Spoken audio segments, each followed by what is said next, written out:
Banks are bracing for an influx of defaulting payments as higher prices across the board force Americans to use credit cards.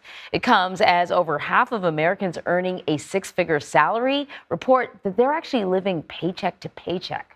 So to help us break down all of this is, thanks for joining us. You know, a lot of people are going to hear you make $100,000 a year and you're living paycheck to paycheck. That seems, it seems like crazy talk, but it's actually happening. But we're going to get to that in a minute. During the pandemic, when, you know, many people were still working, but they were getting additional funding from the government, people were paying down their credit cards. It was fantastic. And then it's like we didn't learn a lesson at all, or the tables turned quite rapidly because now we're charging more than we ever, or not more than we ever have before, but we sort of changed that trajectory. Why is that happening? Why didn't people pay down their credit cards and then go, great, let's keep it this way? Because we're dealing with a behavior issue here. We're not necessarily dealing so much with a money problem.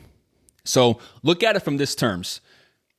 If you've ever given money to a family member or to a close friend of yours, someone who is in a financial bind, and they come to you and they're asking you, hey, can you help me out financially, take care of X, Y, or Z? And you have the money to do so.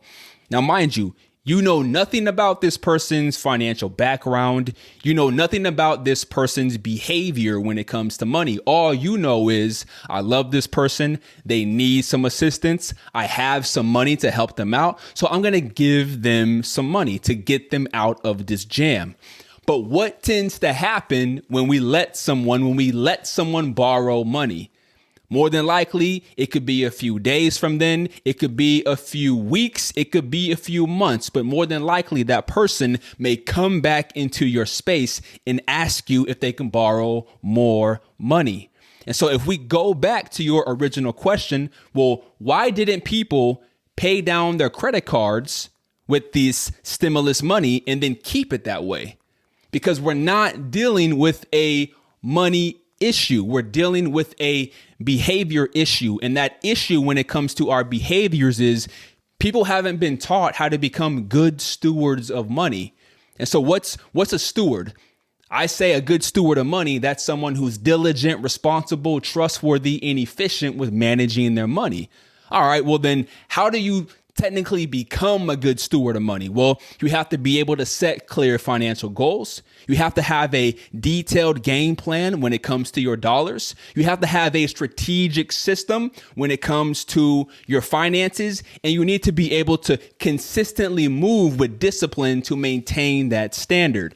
And so people don't really have those four key elements tied down. All they know is I have money, I'm going to pay my bills. I have money, I'm going to take care of this responsibility.